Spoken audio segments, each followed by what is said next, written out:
Good afternoon and welcome to Lifestyle Shares with me, Kevin Britz, proudly powered by Leadership by Design.co, leading the charge with insights, information, and ultimately effective results. Joining me in today's marketing and leadership segment, marketing and communications expert and co-host Craig Page-Lee. How are you doing, Craig? Kevin, I'm great. Yeah, good to be chatting again. And in case you didn't know, it's 165th edition of Lunchtime Marketing today. 35 more weeks to go, and then we've hit the big number 200. I didn't realize it's already 165. But I think we've said it before, and I've said this to you, is it's one of the things that I can absolutely congratulate you from, because you have been the most consistent person on the platform, on the show with me, and like we haven't missed a date. Come hell or high water, Correct. Continent. So, and again, yeah, as you say, the only, when we literally close down for that sort of year-end, New Year period, it's the only time we haven't presented. Every other consecutive week for the last 3 years, we've been in action. Yeah, it's fantastic, and it's I'm just proud that it takes and because I work in a leadership capacity, I work with various different specialists all the time. This specific relationship has been pretty consistent. So whatever we're doing is working, and I think it's hats off to both of us for mutual respect and it's that shared value, aligned value, purpose discussion that we have often. Yes, I think so, and that's why I think there's consistency, and it's lending itself beautifully to what we do and why we do what we do. Right, I love it. Absolutely. Craig, before we start today's show, can you list the 6 customer experience trends we covered from last week? Because it was quite interesting. Yeah, Kevin, absolutely. As a reminder to our listeners, we reviewed the article titled 6 CX Trends to Boost ROI and Retain Customers. I came across the article on customexperiencedive.com, and the 6 trends were listed as follows. First trend being generative AI put to the test in customer experience. Second trend is customers skimp on price but not experience. The third trend was customers want a more personalized experience and that CX teams are listening. The fourth trend was self-service is on the rise, but some customers just want a human. Both of us fall into that category. The fifth trend is CX quality has been on the decline, but is definitely poised to reverse the course in 2024. And the sixth trend is CX executives are still struggling to demonstrate ROI, putting CX budgets at risk, Kevin. Fantastic. So, guys, if you want to check that out, go check it out. It is on the Lunchtime series currently and on the podcasts. The 6 trends that Craig just listed for us. Craig, but with the 6 important trends for customers facing companies to get right in the leading the war of customer retention, what are we unpacking for today? What's in the lineup? What's the magic for today? Well, Kevin, for today's show, we're going to move from the month of marketing-related conversation to a month of leadership and organizational development-focused topics. And starting with a review of a really interesting report I came across on McKinsey.com titled Increasing Your Return on Talent, the Moves and Metrics That Matter. The report was posted on McKinsey.com's People and Organizational Performance Practice page on the 15th of April. So again, very current, relevant information, and was authored by a cohort of contributors.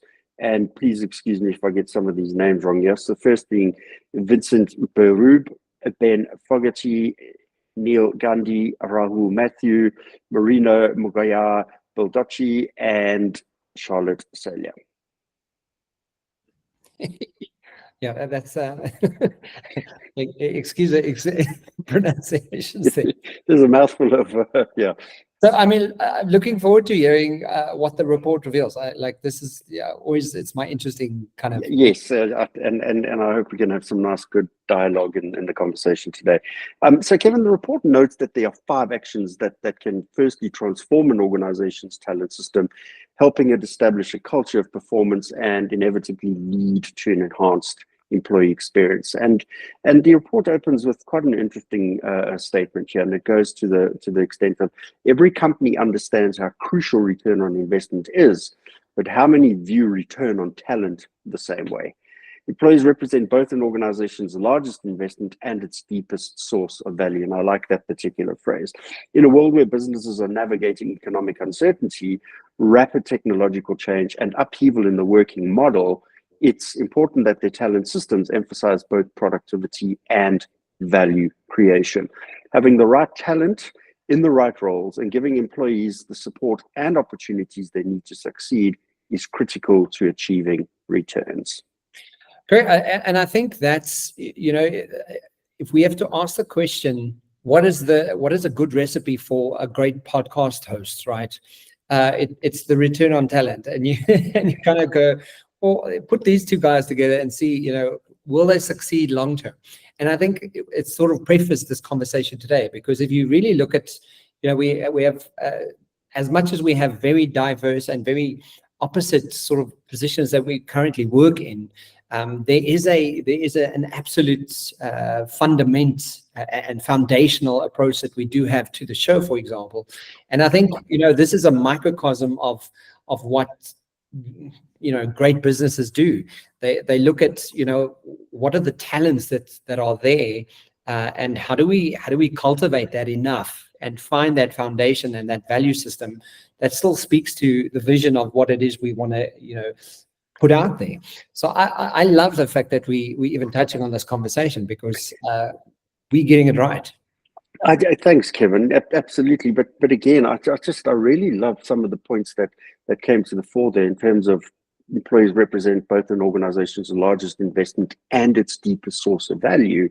And then that the talent systems emphasize both productivity and value creation. So you can really get to understand the importance of getting this right.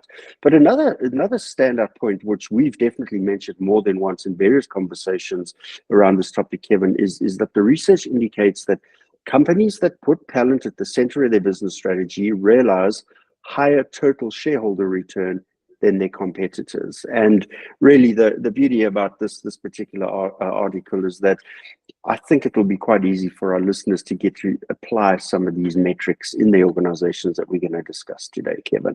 So going back to the article, it notices 5 actions that organizations can adopt in attempting to maximize their return on talent. These focus actions are noted as follows. The first being build a skills-based strategic workforce planning capability. Action 2 is create a hiring engine that brings in the right talent to fill critical roles. Action 3 is invest in learning and development. Action 4 is establish a stellar performance-oriented culture really coming to the fore there. And finally, Action 5 is elevate HR's operating model to become a true talent stalwart. So not just a paper pusher and a facilitator of issuing contracts or please leave letters, but really the true talent stalwart. And when combined, Kevin, these 5 actions can actually help leaders establish a truly strategic and less siloed approach to the talent system, and that in turn should generate higher returns over the longer term. So let's have a look at what leaders need to think about in this regard, Kevin. So starting with the first concept that comes to the fore around these 5 principles, that being talent plus productivity equals value. And I think productivity is a really important word to focus on here. And the report notes the following. The key challenge here is that measuring the return on talent has been a long-standing challenge for many companies because it's really difficult to calculate individual productivity in many roles, and it's equally hard to track progress and improvement over time. The question that needs answering here is how does an organization that is beginning to overhaul its talent approach actually quantify such intangible assets? McKinsey research notes that when revenue per full-time employer of high-performing companies is compared to average performers in similar companies in that industry, there's a wide difference in revenue productivity, to the point that revenue productivity is influenced by factors beyond productivity, including obviously the likes of a brand name, the go-to-market approach, market share, type of products and services being offered, relevance around those, and then obviously the operating model. But when comparing like-for-like companies on the productivity of corporate function employees, really interesting to see that there are significant gaps in employee productivity across these companies. And through that research, it noted three measurable reasons for lack of productivity among individual employees. These are noted as following. Firstly, they don't have the skills needed to be successful in their role, which we all term the skills gap. Secondly, they aren't engaged or energized by the work that they're doing. This is called the will gap, and in so many instances, we know that this led to the silent leave, the silent resignation. The third point here is that they spend time in ways that don't increase value for the organization, such as poor prioritization and low value meetings, which is referred to as the time gap.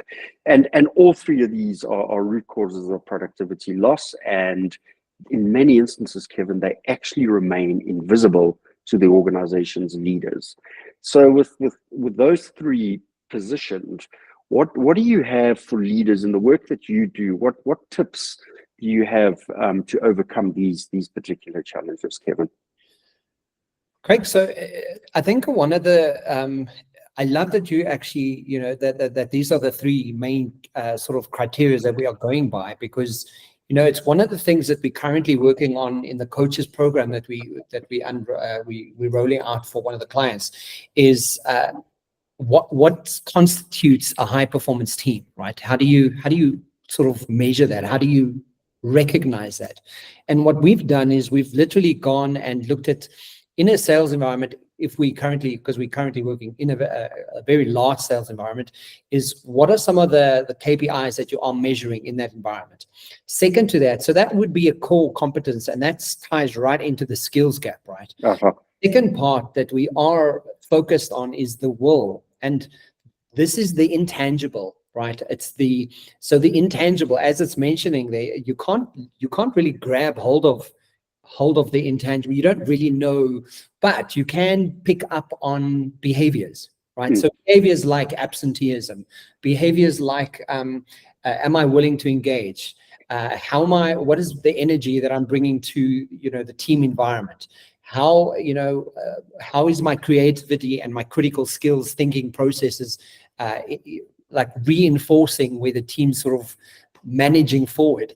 Another one is your RAS, your reticular activation system, right? And it's a very intangible, but through language and through paying attention and observation, you can start noticing when you're talking about, the tough times, the economy, and immediately someone throws in, it's because of the government, and they take the whole conversation into a whole new direction. And you, as the leader, as the person in that environment, you need to be aware of, am I skewing that conversation straight into the gutter? Yeah. These intangibles is what we also want to be looking at. And, for every environment, it's going to be different.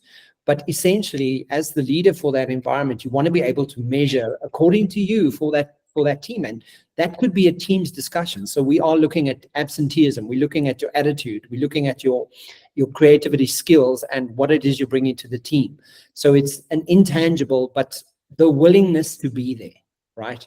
So if we look at your skills gap, do you have the competency? And we put it on a sort of an XY sort of category and graph it out. So out of a 0 to 10, what is your willingness to be there, right? Mm-hmm. And you kind of go, if you add about 5, I know that I'm going to still have to dictate and delegate a whole bunch to you to get you really moving in the direction of getting to where you need to be.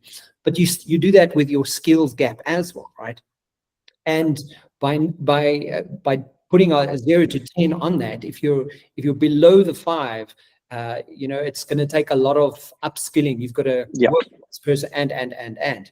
But the moment they've moved between a 5 and a 10 and a 5 and a 10 on both of the axes, you kind of go, okay, cool. So I have the skills. I know that the team, all I need to do is make sure that I'm encouraging and reinforcing. And then second to that, they have the will to be here. They want to be here. Attitude here, the recognition here, the encouragement, the critical questions, the creativity, whatever that measurement is for that team, right? So if you measuring skill and willingness, and you joint at that sort of position where you are, being able to measure those for each team. And you can do this, you can do it individually, you can do it in team context. But when you've got the willingness and the skill to be there, it usually leads to really great time management. Right? And that's what people generally don't know, because if you don't have the skill, you probably don't have the skill to manage time either. Right? And you're not managing, you're not really allocating enough time in your diary. I can get carried away with this, Craig, but essentially time. Absolutely. I absolutely love that. And you can plot it out. It's a very useful technique around high performing teams. Brilliant. So moving on to one of the other key points that came out in the report here is about how to craft a high performing talent system. And I really like this because talent systems are much bigger than we actually think, Kevin. And the report notes that now really is the time to go after the root causes of lost productivity and establish higher returns for and through the talent system. And organization and talent leaders really should not just focus on piecemeal improvements. They really need to address the depth and the root causes head on and adopt this data and finance-driven approach to talent management that will then allow them to monitor and reduce productivity lost. And the 5 actions that I referenced in the opening section of the conversation are all critical to building the strategic talent system that I talk about that enables a higher return workforce. And to reiterate, these are noted as follows. Firstly, identify who you need to win.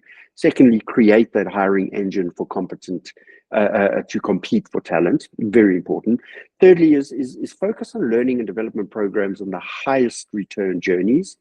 Fourth is to make people and performance your organizational mantra. And finally is to turn that HR department into your talent steward, but ensure that talent is an organizational priority, Kevin. My thoughts here are that organizations really need to conduct an HR readiness survey, which looks at all areas of the talent system and identified what improvements need to be implemented to really drive the overall talent system from hiring to placement to career management, etc.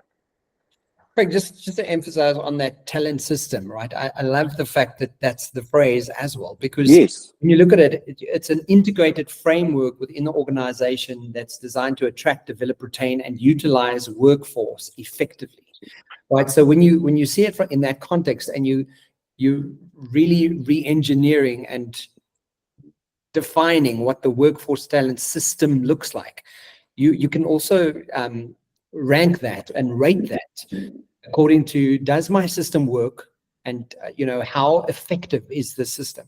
So when you think of it as a system, and it's not just HR's problem or HR, you really it really gives it a whole twist and change of what are the questions you're asking about your environment. And it really puts the leaders of respective divisions of the organizations or stakeholders of the organization to the test, because every one of them have a contribution to enabling the talent system. Yeah. So Kevin, moving to a really important point for me is moving to identify who you need to win. And the report notes that the first step is getting a clear picture of the skills and capabilities, as well as the structure and headcount needed to deliver the company's strategy and meet its targets and ambitions. And on understanding who you need to win, 2 important questions really need to be answered. These are, firstly, what is the gap between where the company is and where it wants to go?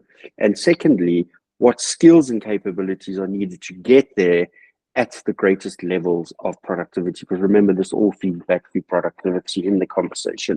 So through the work that you do, Kevin, I know that it's not just a case of a classic, you will definitely know, it's not just a case of classic operational workforce planning, but rather a process in which companies actually need to clarify the roles and the skills that are critical to delivering the organization's business strategy. And once leaders have the sense of what the talent pools, the roles, the skills required are, they can actually start seeing the baseline of the current workforce and then get to understand what they need to do to close those gaps to get the workforce and the productivity to the point that they desire.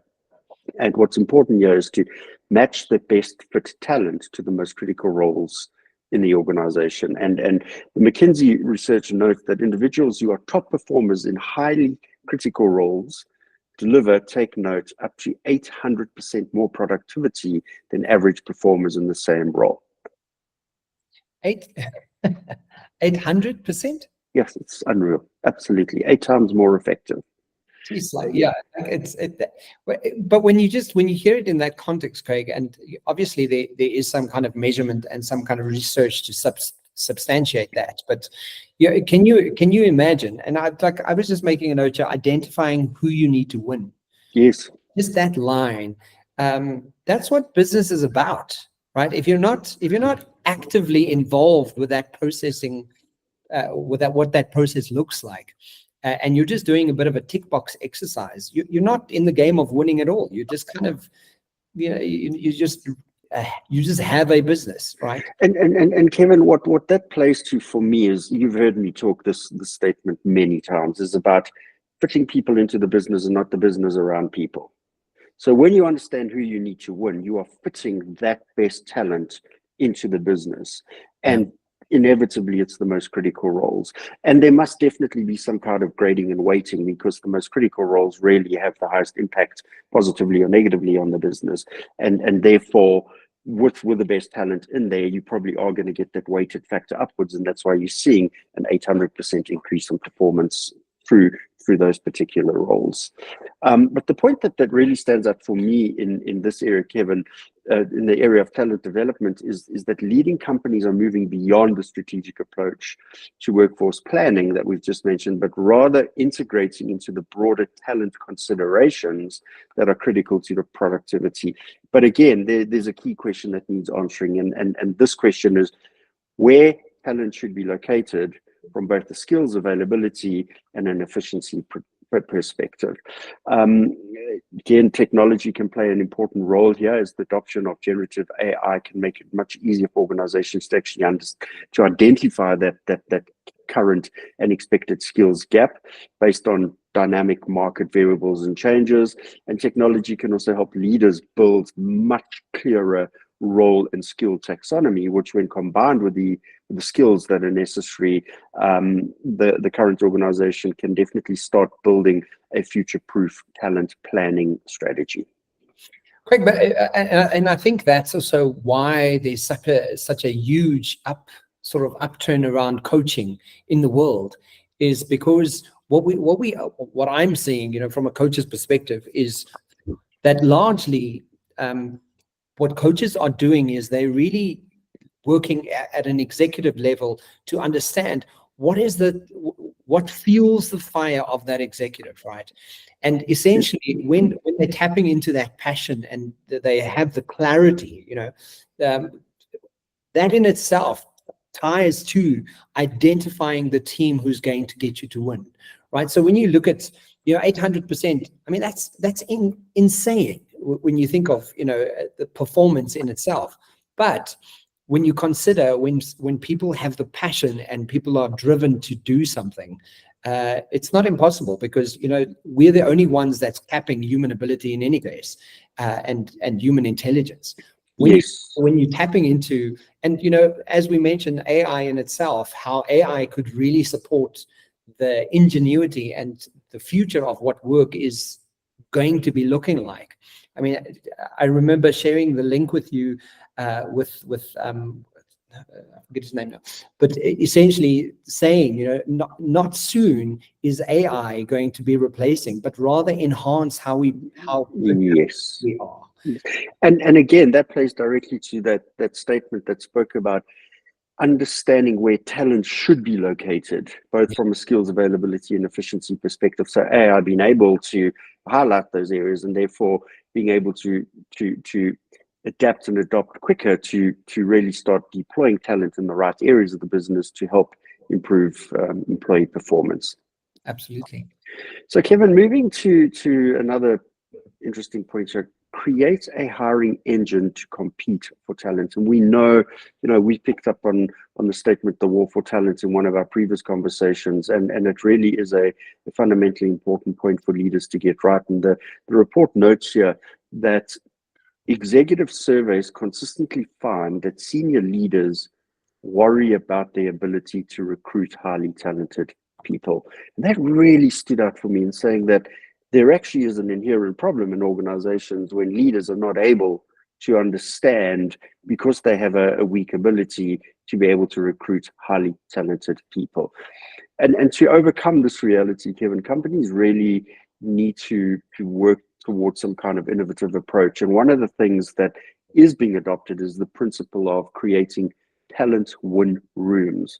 It's a concept I've not come across before. I don't know if you have, but it's a structure that actually links HR and the key stakeholders across the different functions within the organization to get together on a regular basis to start thinking holistically about the total candidate experience. And the way we work with brands to think about the customer experience and the brand experience, you're starting to build teams that look at the entire candidate experience. And based on their assessments, leaders in those talent win rooms can therefore decide to either expand the talent pool by looking at candidates who have been skilled through alternative routes.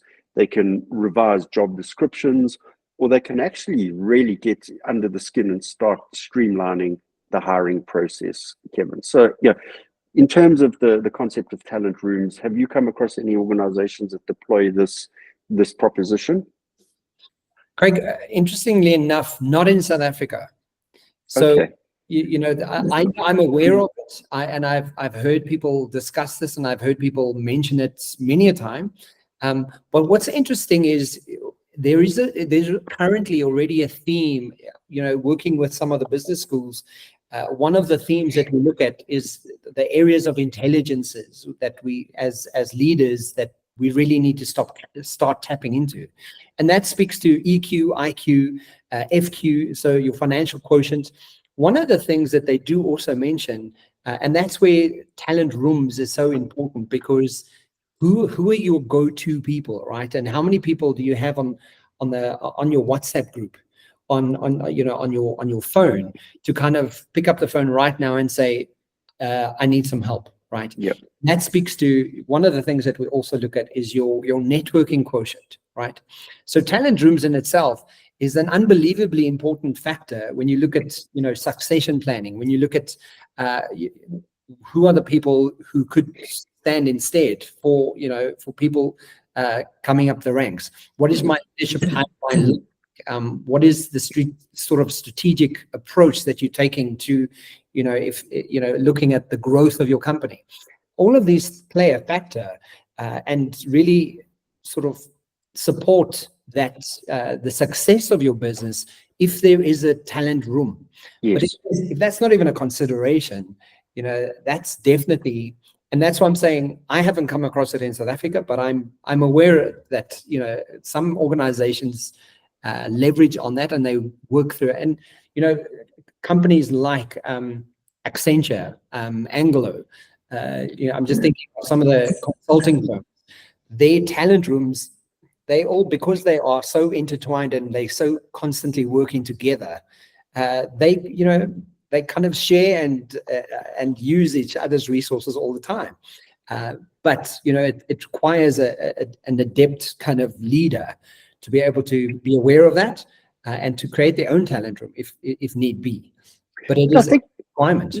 To build on that, I think one of the big challenges would be for the small, medium enterprises who really probably don't have the resource base to be able to work the talent system as effectively and as frequently as it should, because there needs to be this continuum of building relationships with prospective candidates, even if it is just through low touch engagement, sometimes a bit deeper touch engagement, but really being able to source and procure prospective interested parties, and keep them on the books of the organization and keep the dialogue going, really, really important. And the big companies can do that because they've got much bigger human resource teams that are able to jump in and hold those relationships, feed the social media construct and things like that. So tough for small to medium enterprises, unfortunately. But again, technology is an enabler and can play an important role in assessing which talent is right for which role, Kevin. The likes of using data-driven dashboards, stakeholders in the win rooms can then make much more informed decisions about the elements for the hiring process. AI and other analytics can be deployed to assess the company's employee value proposition, EVP. Critical to understand that, because that is the value that that your staff are striving for, and the reason that they're in the business, because you're offering them a set of value propositions. And it's about highlighting the areas where the changes need to be implemented so that the right talent is retained internally and the right talent externally gets the right view of the business when looking in through the employer brand approach. Talent wants to know what it's like to work at the company in question, and the companies that position themselves effectively will obviously attract the best people, Kevin. Yeah. What the research shows here is that tech talent is especially interested in on-the-job opportunities to develop and learn new skills. For example, focusing on the EVP on growth and development potential may be critical for finding and keeping those with digital skills. So position your EVP relative to the different audience segments that you're trying to target for talent, build the persona capabilities around that, and make sure that the conversation is the right tone and positioned correctly through the right channels for those respective different persona segments that you're trying to draw in as future talent. Kevin, to quote the paragraph that really stands out for me on this particular point, and again, something we mentioned before on the show, is we note that companies are all starting to open the aperture when it comes to determining how certain skills map with their workforce needs. They're looking at not just candidates' existing credentials and experience, but also how they can be upskilled into current and future roles based on skill adjacencies, or how skill sets from previous roles may be complementary to those required by new roles. And this is something that really in traditional HR functions, there was never really this crossover into adjacencies, or even thinking that a candidate in a particular department could have any value in another department where they have not been trained or had any skill experience in that regard again, Kevin. Correct, but it's I always, when people have this conversation, I mean, we've had that conversation just coming out of COVID, with the war on talent, that conversation happening. But another part to, what happens if you simply don't have the talent? You have to look at skill adjacency and kind of go, where else do we leverage? Where else can we leverage people that are currently here that we know are good at what they do? And is there a need and a want for that in this environment? And it's just I always kind of look at, before, and sometimes people make this mistake, and I've seen it happen a few times, where they're constantly looking for external resources to fill the gap. And right under your nose, because you're not asking the right kind of questions or looking right in front of you, like who's in front of you and what are their capabilities, and are they the people that could be driving this into the next 10 years kind of thing? Yeah, absolutely. So that awareness is so important. Again, technology can really play an important role there, not just from the internal point of view, but really helping source the external prospective candidates as well. And we note again here, Kevin, that generative AI really is an important component in being able to help managers write much better job descriptions, or define the requirements more succinctly, and it'll then enable that automatic matching of the candidates with the skills pools to the prospective positions that they're trying to fill. And analytics definitely helps identify where in the hiring pipeline recruits may actually drop off. Very important is to understand that candidate experience journey, as we spoke about a short while ago. So using technology, using analytics, getting to see which of the candidates that are coming into the candidate journey, where they're dropping off. Is it the same kind of candidate? Is there an issue with the job description, etc.? And it's about being able to optimize the process for prospective candidates, and ensuring that the hiring journey is personalized and has much more of a seamless onboarding process as well, Kevin. Craig, what's interesting is even when you're doing a bit of career coaching, and I've seen this, with some of the executives, is they get to sort of a blank slate, and they kind of go, okay, well, I just don't know how to unpack that. I don't know what the role encompasses, or what I'm capable of doing, or if I'm looking at moving from where I am to where I want to be, and essentially I always just go back to LinkedIn, right? Go to LinkedIn Jobs and kind of look at what is it that you do, and what are the core competencies and roles that you currently find there, and unpack that, put it on a page, and kind of go, okay, is this relevant? Can I do this? Is this applicable? Right? So, and now with AI, available at our finger points, my next question to them is, why we're not just obviously using AI to give us a really good basic structure, because from that, it really helps with the onboarding process and the hiring process so much more.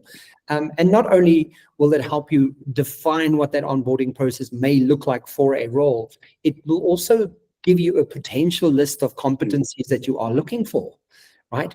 And I mean, that's why AI is such a beautiful support mechanism and tool that I think people are sometimes still missing. But I think there's a lot of fear that AI is going to take away the HR function, which I think is absolutely untrue. There still has to be AI used correctly in every single industry is about doing the back end work to help you make decisions more effectively, faster, and better.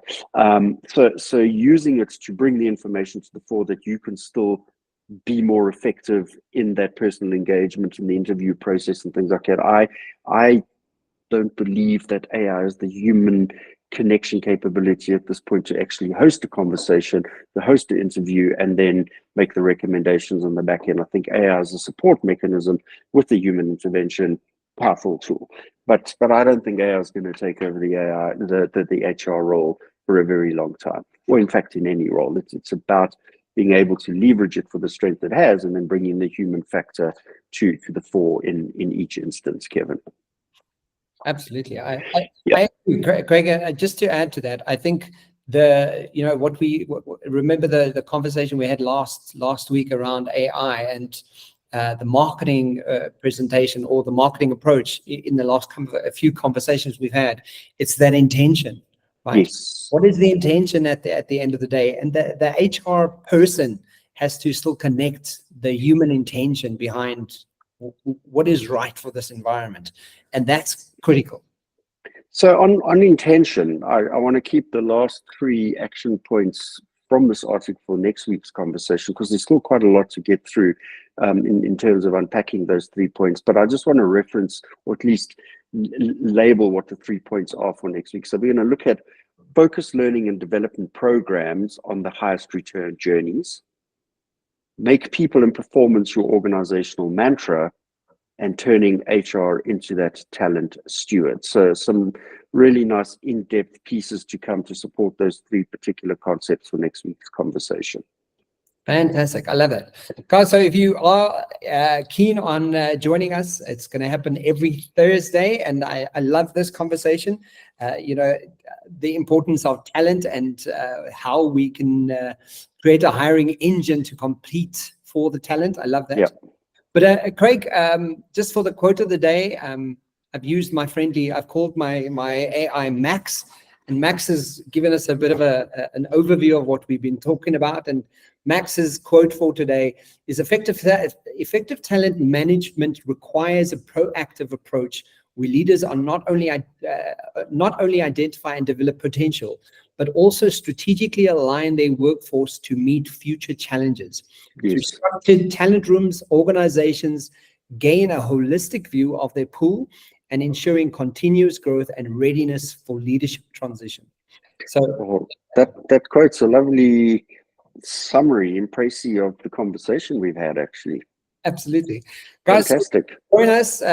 Craig and I are back every week, and please remember to like and share, and tune in for the Lunchtime Shows every Wednesday and Thursday. For myself and Craig, have a fantastic week. Craig, thank you so much. I will chat to you next week. Yeah, thanks, Kevin. Look forward to it. Have a good one. Cheers for now. Bye. Bye.